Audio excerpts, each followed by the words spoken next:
Are you in uncharted waters? Well, today on Wednesdays with Willa, we're going to be discussing how to handle uncharted waters and what happens when we want to venture out beyond the so-called known into the unknown. For those of you who are joining me on my podcast for the first time, this is a weekly show that airs on Wednesday mornings at 10 a.m. Eastern Time on my Facebook page, Willa White Medium. I also make sure to upload it onto my YouTube channel, and you can also find me on blogtalkradio.com/Lilydale Radio. So this is an opportunity. I many times have special guests on the show. So I encourage you to look back in the archive videos of the show and enjoy, because this is year 5. So for the last 4 years, I had great shows with great topics, great guests. And we typically are talking about spiritualism, mediumship, healing, faith, family, and more. So I am delighted to make that accessible to you on my Facebook page and on my YouTube channel. And I encourage you to look at the coming events for the show. So again, I've got some wonderful topics. You're not going to want to miss them. So like and share and follow. So today, as I said, we're going to be talking about uncharted waters.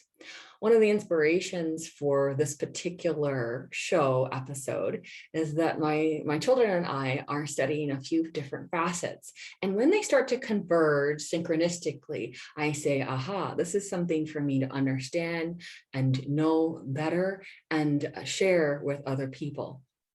So one of the things that we are studying this year is explorers and history. And right now we are on Henry the Navigator. And we are going into the understanding of what it takes to go beyond the known shores of your country and expand into the unknown waters. So for those of you who need a little history lesson, I'll give you that briefly, and we're going to talk about how this relates along with some of the other things that I'm pulling in for today. So that if you're going through perhaps having to navigate divorce or death or grief or changes in life or physical residence moves or other kinds of moves or illness or literally the unknown, this may be of inspiration to you. Now, in terms of history, Henry the Navigator did most of his navigating, if you will, in the 15th century, in the early 1400s. He was not the firstborn prince of Portugal, but he was, I believe, 3 down the list. And he knew he wasn't going to be inheriting the crown, but he wanted to do something that would really help his particular country. And Portugal, being placed right next to Spain, it has a long coastline of the Atlantic Ocean. And so they would look out over the west, and they started to realize that beyond the shores of their particular country lay what was referred to at the time as the Sea of Darkness. So the Sea of Darkness was feared by sailors because they did not know what to expect. They heard horrible stories about boiling hot waters, the end of the world, that you would just sail right off the edge. They didn't have an understanding of the geography that we do today. So through many of the explorers of the day, not just Columbus, but many others, we have the map of the world we do today, increased by, of course, other radar and satellite imagery that we have going on. But back then, it was considered a fearful thing to go out onto the seas. Along with sea monsters and the potential of being just swept into whirlpools and never being able to get back to shore. Now, if you've ever been at the shore of the ocean and looked out over it and just thought, what would happen if I got caught in the current? I mean, they have those signs when you go to certain beaches about the riptide and the currents that are going to pull you away, and the danger of the rocks, and the danger of not being strong enough to swim back to land. And that is something that we all have symbolically at different points in our life. There seems to be the sea of darkness before us, be it the changes that are going on in our life, or death, or grief, or illness, things that we don't feel prepared for. And we feel that our ship, even if we were to take it out onto the water, might get just dashed. And the probability of success or survival is low, and it can sabotage us with our thoughts about going into other spaces. So Henry the Navigator knew that in order for his country to survive and for the world of trade to be what it needed to be, he needed to go beyond the shores of Portugal. And he decided that he would build beautiful ships that could traverse the ocean and go down the coast of Africa so that he could trade with different trading centers, and spices were really important, and various things that they could try to get from lands of India that would come to Africa. And so he actually set up a school of navigation. And he tried to make this a very successful endeavor. There were 14 expeditions down the coast of Africa.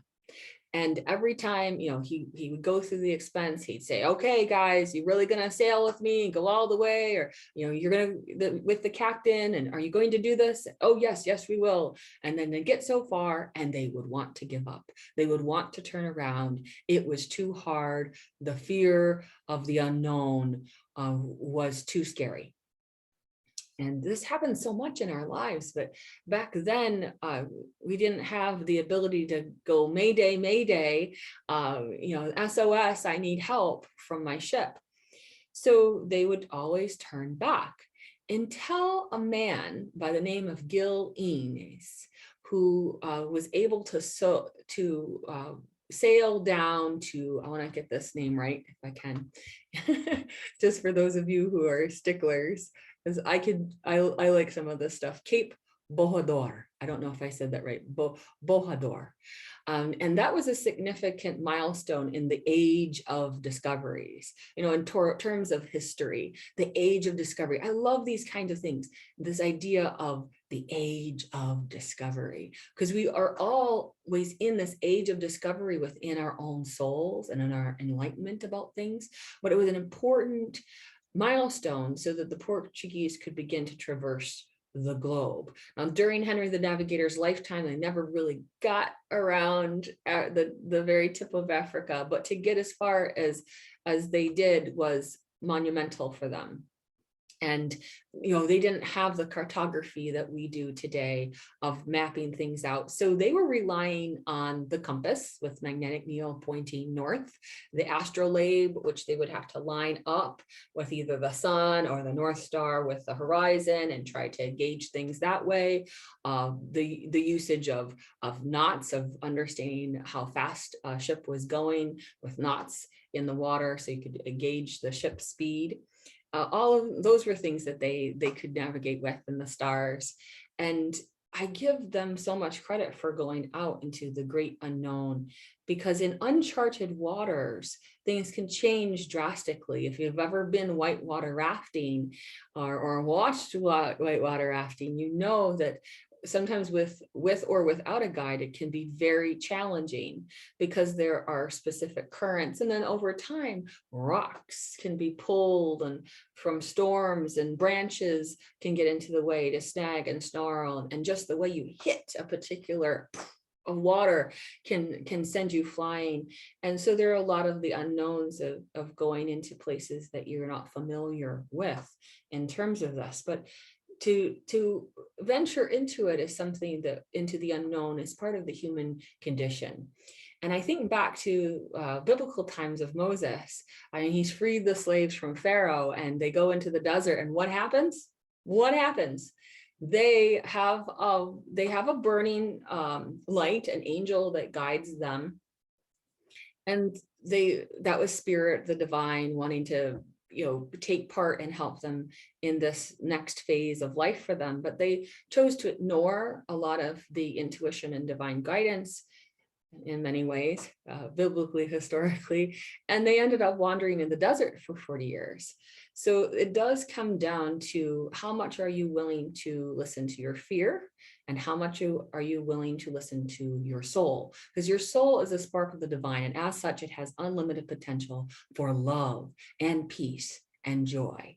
And that ultimately helps you to have that pure channel with spirit, whether you are, a medium, a healer, someone who's interested in your spiritual journey. It's something to keep in mind and remember how to go beyond what some would perceive the sea of darkness. I mean, Portugal had a lot of, they look out into the Atlantic Ocean and it was just roiling and roiling. So, I mean, to see that out there constantly and still want to go out is a big deal, to overcome, to go beyond.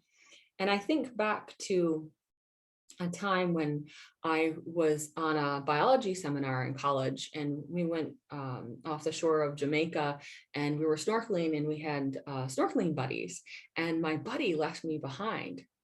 And I was like, we're always supposed to stay together, and didn't happen. And I remember surfacing and not seeing anyone in the bay at all that we were snorkeling in. No other people were surfaced, no other things. And I waited quite some time for that to occur. And I remember the fears I had that a shark would be coming, because this particular bay is where one of the James Bond movies with sharks had been filmed.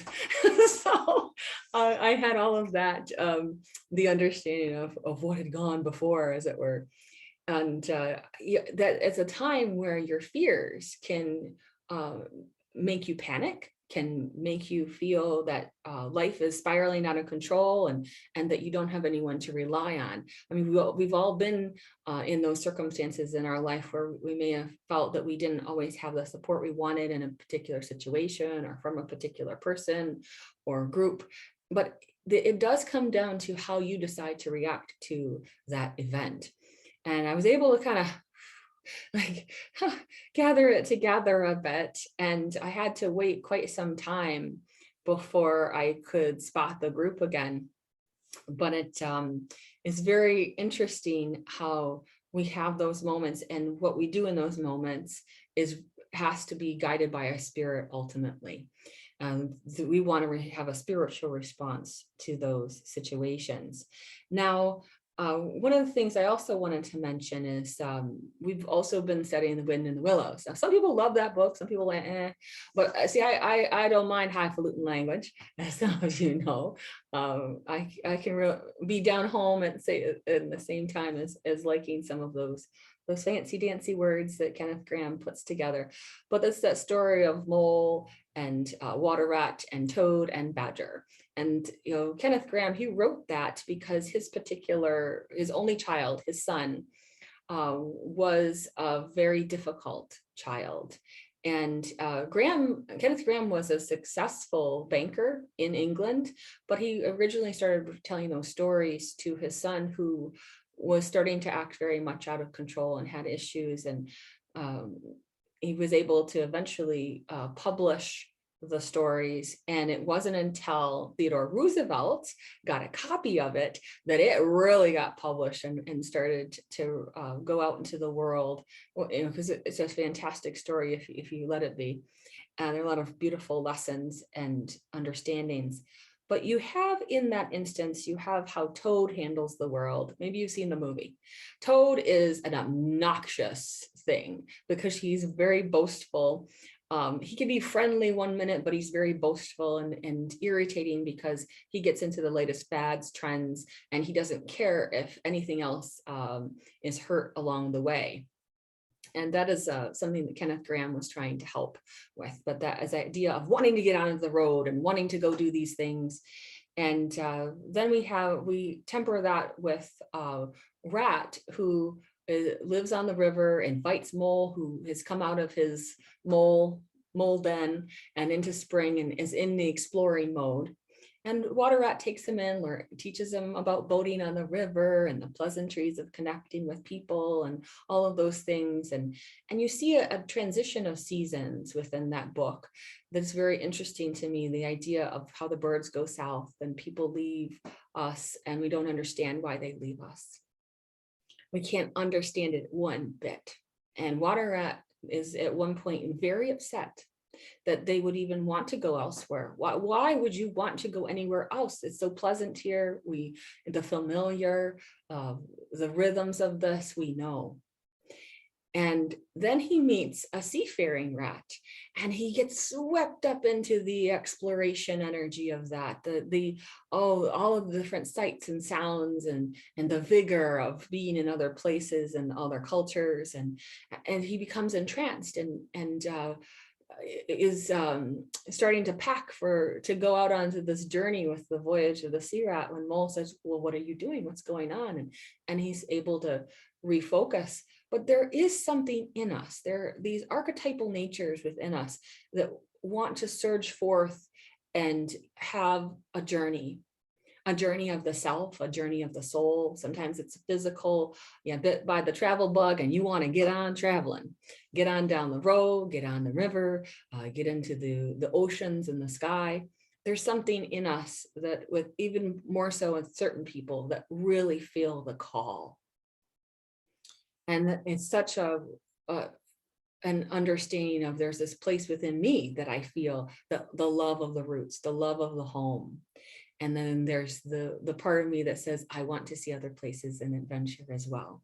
So we have that going on within us that sometimes can lead us to making decisions of change within our lives, or to stay possibly in a negative circumstance, because at least we know what to expect. There's a comfort in familiarity that cannot be disregarded for some people. So I think each person has to recognize where they're at on that particular journey, because it's not all about kayaking on a glass smooth lake. Cassadaga Lake has a lot of those particular moments of the day that are very calm. There's certain seasons here in Lilydale. However, there have been times where it's been windy and blowing, and it's been a struggle to paddle against the wind. And we have these moments where we're paddling against the wind, even if we know where we're going, and we can feel that there are uncharted winds. There are these winds of change that are preventing us from moving forward the way we see. So you can see, even within all of these beautiful elements, there could be struggle, and we have to persevere. And there's an acceptance of adversity that seems to be at the heart of needing to handle some of those things, and acceptance, even when we go into uncharted waters, that we have to accept that things may be adverse, difficult, challenging adversity. Now, last school year, my children and I were studying about Thor Heyerdahl and how he was doing the journey from the Pacific. He was trying to show that there were trade, the trade winds would take you from Peru up to into the Polynesian islands. And he was able to prove that. But it's interesting how they had to really survive through difficult waters and even an uncharted space to get through that. So certain people have whatever it takes in those moments, the chutzpah, the idea of, I must do this. So when we have those moments of, I must do this, there's something that we have to accept the adversity that may come when we make a decision. And I'm remembering there's this beautiful understanding, especially in Tahiti, when they have the Wayfinders. So some of you may have seen the movie Moana, and she is a Wayfinder. And it's a big deal because what happened was her particular culture in that movie, at least, they hadn't been sailing for many generations, and they had kind of left, put their navigation of the world aside, and they were just supposed to stay on their little island. yet they're having problems. And the Moana heeds this call. There's a sense of an ancestral call to connect with not just the demigod Maui, but also with herself, and feeling that guidance force of, I must do this and go into uncharted waters, and know that there's that place within all of us, regardless of culture, that is the Wayfinder. So in this, the Wayfinder, many times in that, I was reading about this, that in Tahiti, that what they would do is they would say, how are you going to find home again? You're going into uncharted waters. How are you going to find home? And one of the techniques they have is that they will tell them to close their eyes and spin around, and until they've lost all sense of direction, like literally lose all sense of direction.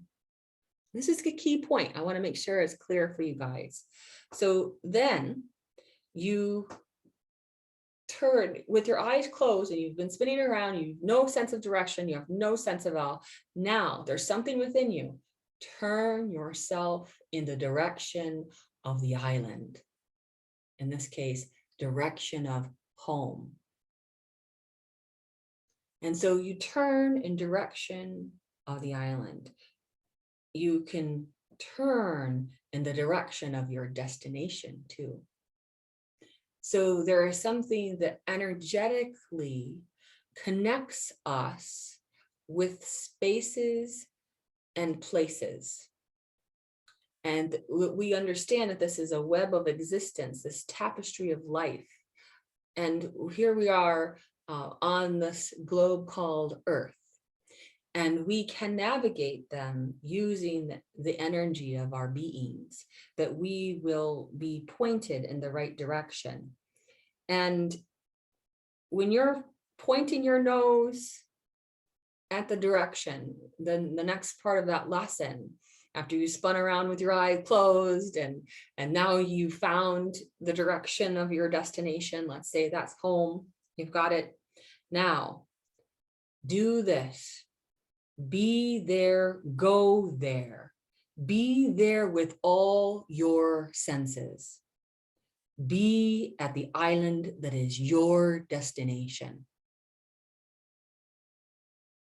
Taste it. Touch it. Smell it. Use all your senses.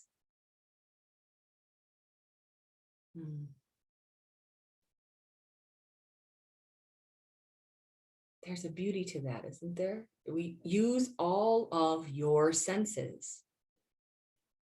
Now hold the island in your mind and in your senses so you do not become lost. Now hold the island in your mind and in your senses so you do not become lost. Wow. Amazing. It's so simple and so beautiful that when you are going out onto uncharted waters of your life, before you do it, take a moment and center within yourself, within your own soul. And if you have to, spin around, close your eyes, and hone in on those things.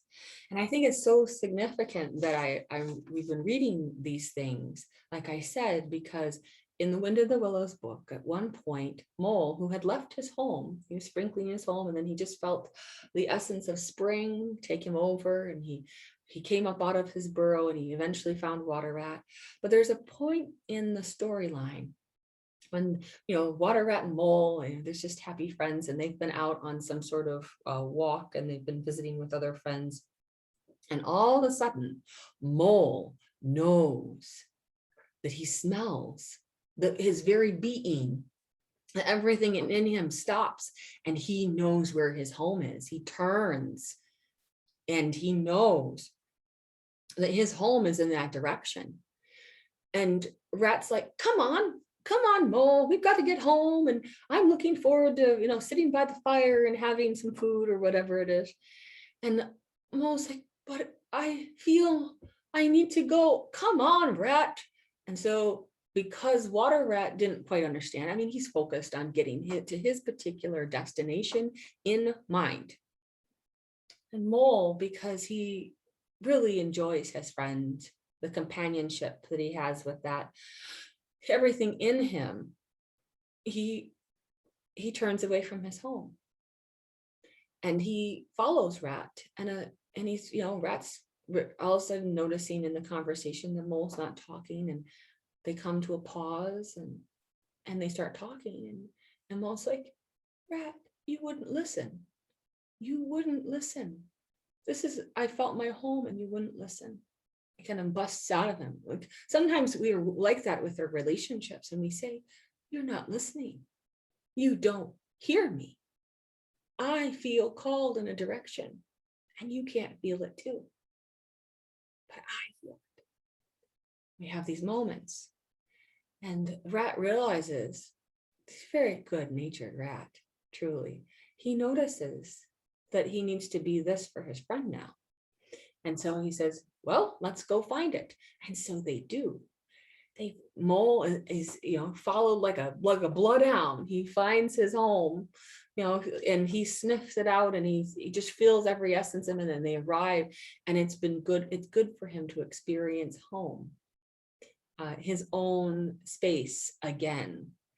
And so there are these little moments of things that we can read that really take us into understanding of a part in our life where we set aside what we wanted because we felt somebody else needed to go in a different direction, and that can work for a while. But sometimes we have to go and follow, even if it's an uncharted water for other people, that we have to follow through in those particular ways. So yeah, it's just fascinating how this all has been merging, and I felt so guided in this particular episode to share these things with you. I hope you're enjoying the connections of those things. And certainly within the unconscious, water as a symbol is representative of the unconscious, and going into the recognition of, we have to look at the unknown. And there have been explorers the world over. I mean, think about the Vikings. They went all kinds of places. It's really, when you look at they went to America, they in their particular boats, in their particular way, they could feel that there was another place, and they would hit that water running, so to speak. So a lot of cultures have this in them. But it's a human condition of looking beyond the so-called normal or so-called surface of the water. And I just as another fun reference for those of you who have seen the Pirates of the Caribbean movies, the ones with Jack Sparrow, Johnny Depp is Jack Sparrow, and you got Keira Knightley, and somebody else will help me with the other. Orlando Bloom. Anyway, they're in those, a lot of great Jeffrey Rush, all those kind of fun characters, the Pirates of the Caribbean. And so we got Jack Sparrow, which is either a very good or very bad pirate, depending on who you are. And he gets his hands on a compass. Now, Jack Sparrow's compass is no ordinary compass. And those of you who know the movie know what I'm talking about. A normal compass, the needle will point in the direction of magnetic north, but rather than doing that, Jack Sparrow's compass points the owner of the compass to what they want most. The compass points to what you want most. Wow. We have that too. We have something in us that says, what do you want most? Now, for some people, that's going to lead them into indulgences. For some people, that's going to lead them on a journey. For some people, that's going to lead them into love. For some people, that's going to lead them into service to others. For some people, it's going to be development of their soul, and their mediumship, their healing. What is it that you want most? Because I do feel that compass is representative of ourselves too. and what we decide we want most, what we are aligning. And as spiritualists, we understand a spiritual natural law of attraction, a law of resonance, that we resonate with that which is our own vibrational frequency, but also the things that we are in alignment, that's what we attract. So I think that you have to remember, if you're going into these uncharted waters, that it's about accepting adversity. If I had to sum some of this up, acceptance of adversity, acceptance that you may be called to go somewhere else that other people are not going. That you have to accept the fact that in you, there is a way finder. There is within you a place, even if you are geographically challenged, which I tend to be. My husband has a real good sense of geography. Even if, I'll point in the wrong way to one of the local towns and be like, nope, it's in the other direction. But there's something that I'm good at finding. And so when I'm doing public mediumship, I pause a moment and I say, Spirit, where are you directing me? And then they turn me in a direction, and I know that I need to go there. And then boom, it's very immediate. There's a place in all of us that can connect and be the wayfinder in certain ways in our life. What is your way? How do you want to find out the way that you are a wayfinder? Do you? Have you already? Put those in the comments. Is that something that's truly of interest to you? And how do you respond to the wayfinder within you? That the compass points where you want what you want most in your life? Or are you going to be so in the fear, that sabotaging fear of the sea of darkness? So what an amazing thing to think of, how we merge with the divine consciousness. And I'll leave you with another last final thought with this. And it's to understand that God, along our journey and along our path, really is our co-pilot.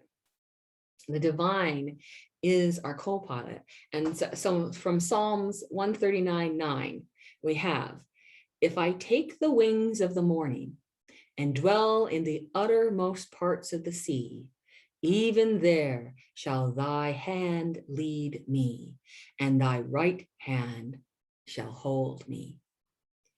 So on this plane of existence, God's spiritual idea is upheld by his omnipotent love, with the divine's understanding. So there can't be any defects in it, because we could always come down, but we can never truly fall down, because underneath are the everlasting arms. So it's impossible to fall out of the divine's love, out of the divine's care and the divine's power. It's impossible. And our course is straight and true if we let it be. And I love the fact that God's spiritual radar is always working, and that we can always be on that beam of living light. So there's that wayfinder in us that sees the beam of light of the path. And maybe we can only see a little bit of that path, but eventually we can see a little longer and a little longer. And we have to step with a good measure of faith, and that no mist or rain or fog or weather can confuse our journey, confuse our flight. That the weather is always God's weather in many ways, and we don't ever drift away from God's care. It's hard to think of that sometimes when we feel that we're in the midst of those moments, but we can be guided safely and securely. It's a state of being that we enter into, of recognition of the divine. And I love the understanding that when we look at the ocean, as much as I've had my own fear things that have happened with the ocean, there's a part of me that understands that there is an ocean of love, that there is a divine force that's guiding me in my life and in your life along these uncharted pathways, along into the uncharted waters, so that we can really be working on a spiritual plane and imbued with the wisdom and the intelligence, the infinite intelligence of divine mind. So whether you're going through different things in your life that you're navigating, or whether you just needed a bit of inspiration today, I hope that it helps you in this moment or a moment in the future when you are facing uncharted waters in your life, that you remember that God is your co-pilot, that you are a wayfinder, that your compass will point you to that which is the truth if you let it. I wish you so much joy along the journey. And even in those moments of adversity, which we know may come, that we also find peace in those moments, an inner strength that meets those moments, that says, I am more than this perception. I am more than this body. I am a soul. Thank you everyone for your kind attention today, and I'll see you next week on Wednesdays with Willa, when I'll have another great topic and guest. You be well, and God bless. Bye-bye.